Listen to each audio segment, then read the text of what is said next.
Hello, everyone, and welcome to this episode of Ignition Time. Folks, the bipartisan infrastructure deal has no chance, according to the Senate Minority Leader Mitch McConnell. In fact, if anything, the Republican position towards the infrastructure package has actually hardened, and they're essentially saying, hey, it's our way or the highway. This essentially puts the Democrats in a corner. Welcome to this episode of Ignition Time, where I give you the latest news pertaining to the country, the economy, as well as our money. Let's get you up to speed in what's happening with the infrastructure negotiations going on in Washington, D.C. Here's a headline of an article on your screen from Politico. The Republican Party says that the bipartisan infrastructure deal has no chance, absolutely no chance, this week.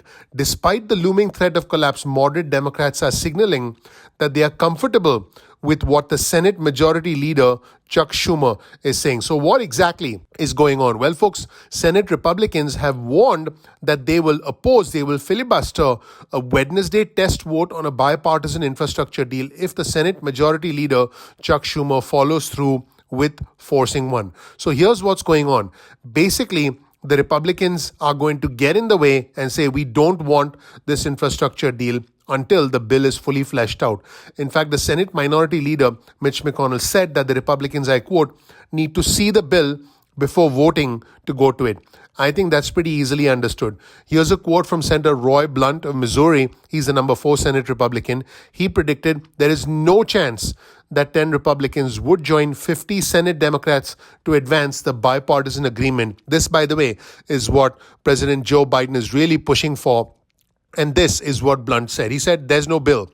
You can't expect that many Republicans to move forward on a pretty vague concept. Blunt also said it's pretty much up to the majority leader. If he wants to kill the bipartisan bill, insisting on a vote before there's a bill is a certain way to kill the bipartisan discussion. You have the number 4 Senate Republican basically saying, yep, we're going to bring an end to this and we're not going to let the talks continue. So what is the Senate Majority Leader Chuck Schumer up to? Well, Chuck Schumer is expected to set up a vote to advance the bipartisan group's work on a proposal to spend nearly $600 billion in new money on physical infrastructure like roads, bridges, and broadband. In fact, Chuck Schumer is basically saying that this would be a first step in the debate, and he said later we can essentially talk more. So basically, the Democrats want this to continue, but the Republicans are like, nope, we're not going to let this continue. In fact, if anything, the Republicans said that their position is now firmly outlined and they are not going to budge. Here's a quote from Senator John Tester, who's a Democrat from Montana. I still believe Chuck's got the right schedule. He also said, what the keep us here in August. So folks, here's the bottom line. This is a very important week because Chuck Schumer has essentially set up a very important agenda this week. In addition to this vote on the bipartisan infrastructure framework, keep in mind this is a vote to have a bill. This isn't the actual bill, so we're still some ways away. I would imagine at least 4 to 6 weeks away from an actual bill. He set a deadline for this week for his party to come to an agreement about a rough outline for a $3.5 trillion bill in new spending for the rest of President Biden's agenda. We're talking about the social programs President Biden wants, climate change, and increased taxes on the wealthy and corporations, and increased funding for the IRS. This is basically what President Biden wants. But folks, here's the bottom line. This vote this week is about having a structure for the bill. So again, it's a vote to discuss the bill and to come to an agreement about the bill. It is not the bill in and of its own. The bill in and of its own is something that will come down the road, 4 to 6 weeks down the road. And my guess is it's going to be passed by the Democrats using the process of reconciliation. That is essentially what they're setting up to do. Will the Democrats get every single thing on their agenda? Probably not, because the process of reconciliation is intended to be used only for specific scenarios. Speaking of specific scenarios and the hard line stance from the Republicans, here's a tweet on your screen from Sahil Kapoor, who's a national political reporter at NBC News. And Sahil reports, conservative position on infrastructure funding has hardened.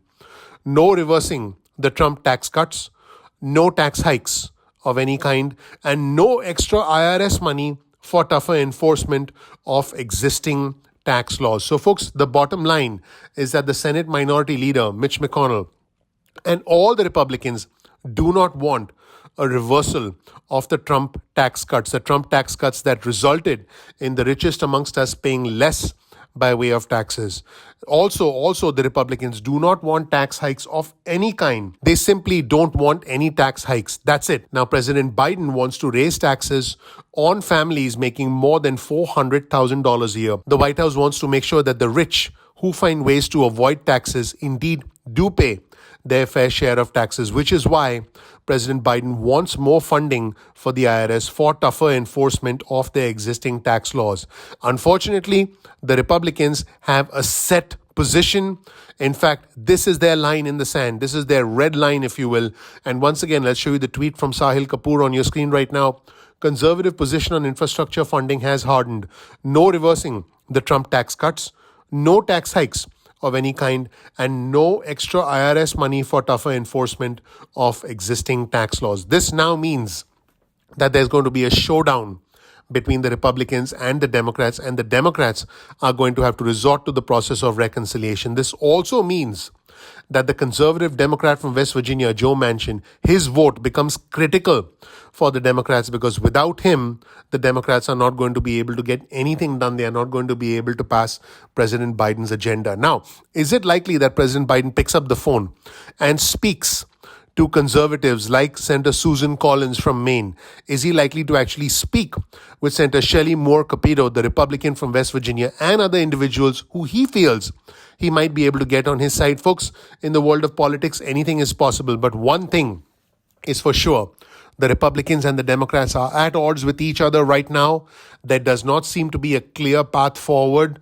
There also seems to be a distinct possibility that the Republicans will try and block Chuck Schumer's attempts to try and try and come to a consensus on the framework of the $3.5 trillion infrastructure package. And we, at the moment, are seeing a little bit more gridlock in Washington, D.C. My prediction is that the Democrats will use the process of reconciliation. They will get done whatever they can get done on their own, and they will try to do the rest of it in a bipartisan way. And some of their most liberal ideas will essentially have to fall by the wayside, because they are not going to get any support from the Republicans, and they are not going to be able to get everything they want done through the process of budget reconciliation.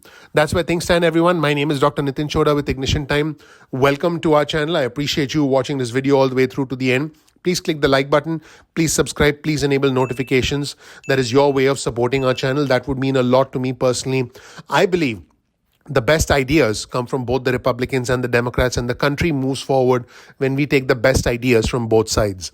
Let's see what happens. I'll definitely keep you posted. This channel is about the country, the economy, as well as our money. I promise to keep you updated and tell you the truth wherever the truth might lead us. I'm not going to give you any false hopes about a fourth stimulus check or about unemployment benefits. I'm going to tell you the truth because I know you can handle the truth, and I have a lot of respect for our audience. For me, this is not about views and subscribers. Although if you click the like button, it does help out the channel, and that is your vote of support for us. That is your vote of confidence in us. But for me, it's about being honest, being truthful with our fellow Americans, because we're all adults. We can handle this. Thank you so much for watching. Please click the like button. Please subscribe. Please enable notifications. I appreciate you, and I'm looking forward to seeing you in the next episode of Ignition Time. Take care. Bye.